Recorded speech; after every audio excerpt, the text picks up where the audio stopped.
आपने कंपनी बचा ली, यो एहसान उतारने के लिए है, यो जताने के लिए कि आप अब भी उनके लिए पराए हैं। मैं ये सब ना सह सकूं देव सर। अगर आपको जाना है तो आप जाइए।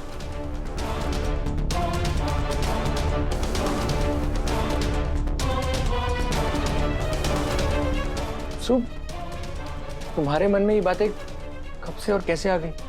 मैं जानता हूँ कि मासा हमसे नाराज है, लेकिन तुम्हें ये बात पता है कि मासा का प्यार उनके गुस्से से कहीं बड़ा है।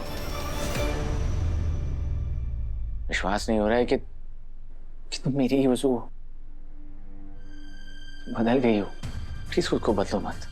पता है, पहले वाली वसु होती ना तो मुझसे पहले तैयार होके मुझे आवाज लगाती, अपनी देवी हुकुम से मिलने के लिए आगे आगे दौड़ कर जाती। ऐसा भी दिन आएगा कि वसु अपनी देवी हुकुम के बुलाने पर भी उनसे मिलने नहीं जाएगी। मैंने सपने में भी नहीं सोचा था।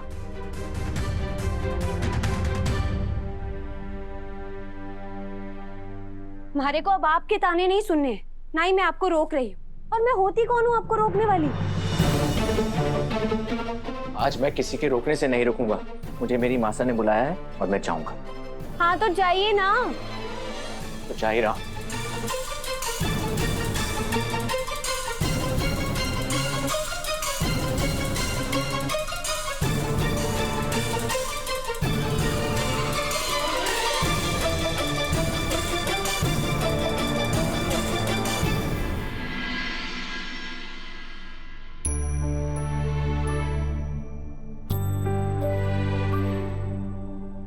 दिनों बाद सब लोग कितने खुश हैं ना दिव्या जी? खुश तो होंगे ही। आज इतने दिनों बाद भाई सा और भाभी सा अपने घर खाना खाने के लिए आ रहे। भाभी से नहीं बुलाया तो सिर्फ खाने पर है, पर मियाँ बीबी अपने साथ अपना बोरिया बिस्तरा भी साथ लेकर आ गए तो? चंद्रिका सिंह चौहान जी के लिए डिलीवरी आई है।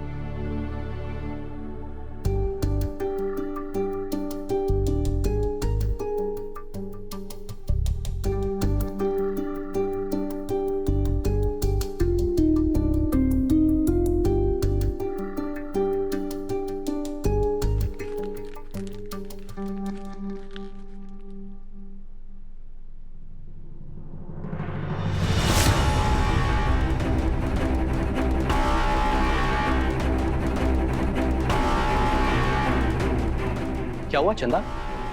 ये फूल किसने भेजे हैं?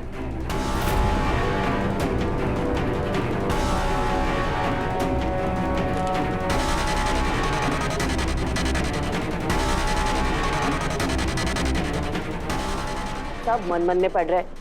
मार को दीजिए। देव की चिट्ठी। मासा, आपने इतने प्यार से वसु और मुझे डिनर पर बुलाया था, लेकिन अचानक मेरी तबीयत खराब हो गई है। कृपया मुझे माफ कर दीजिए।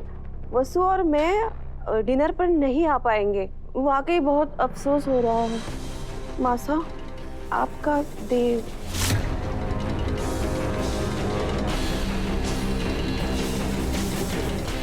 अरे वाह, मुसीबत आने से पहले ही टल गई।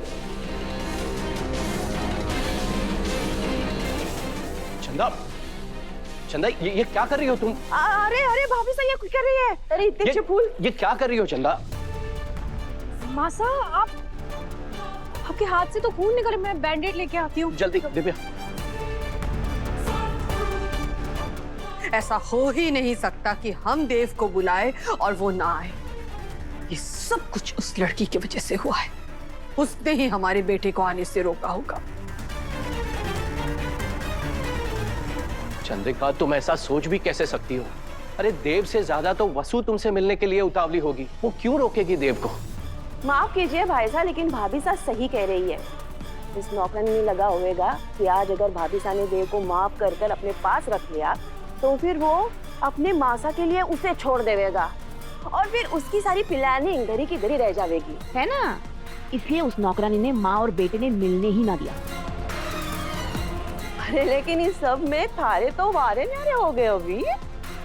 अब तो चौहान खानदान का एक लौता वारिस है तू। भाभी साहब देव ने तो ठेंगा ही दिखा देवेगी, है ना भाभी साहब? यार काकी साहब इस वक्त। अविनाश जी शांत रहिए। मासा, मैं अभी कभी जाता हूँ और दादा से उनका हालचाल पूछ के आता हूँ। तुम कहीं नहीं जाओगे अभी। तुम्हें हमारी कसम, और सिर्फ तुम ही नहीं, हमारे परिवार से उनके घर कोई नहीं जाएगा, और यही हमारा आखिरी फैसला है।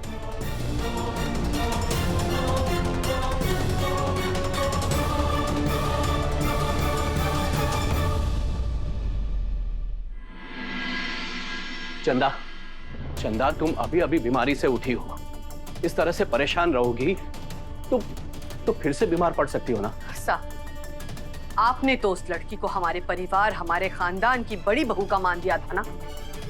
अब देख लिया नतीजा, हमारे नियोते का मान ना रखा ना सही, पर कम से कम आपके भरोसे, आपके प्यार की तो इज्जत करती वो। चंदा, मैं ये मानने को तैयार ही नहीं कि वसु ने देव को रोका होगा। वो ऐसा क्यों करेगी?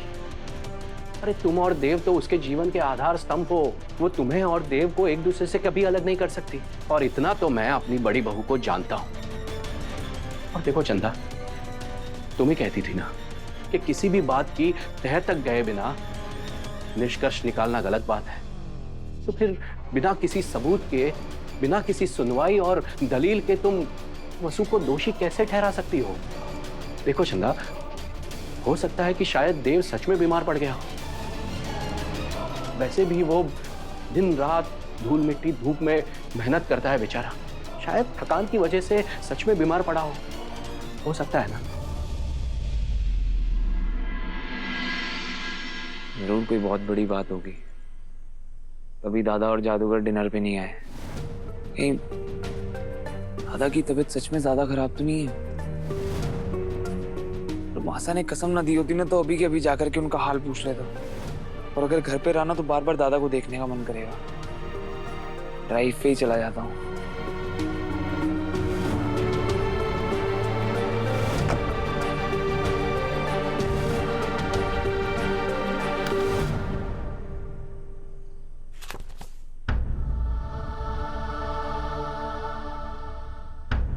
ये तो स्वीटू का प्रिस्क्रिप्शन है। स्वीटू की दवाइयाँ और उसका प्रिस्क्रिप्शन है। आराम से। उसकी मम्मी को फोन करके बताया था एक बार।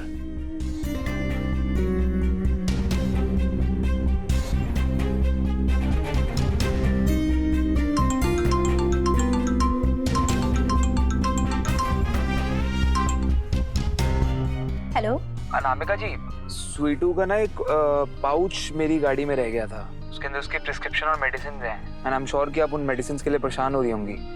मैं एक काम करता हूँ, मैं अभी के अभी आपके घर आके दवाइयाँ पकड़ा जाता हूँ। नहीं नहीं, इसकी कोई जरूरत नहीं है। रेगुलर मेडिसिन है। मैं कल ऑफिस जाते वक्त आपके घर से पिक कर लूंगी। आप परेशान मत होइए। अरे नहीं, मतलब इसमें परेशानी वाली क्या बात है, मैं ड्रॉप कर दूंगा। आई होप जब घर लौटूं तो हालात थोड़े से बेहतर हों।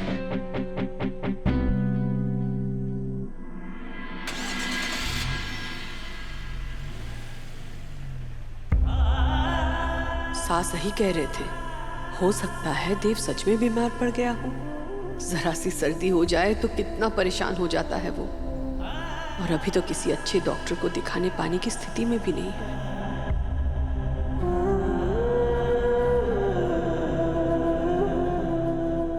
मौसा को कितना बुरा लगा होगा।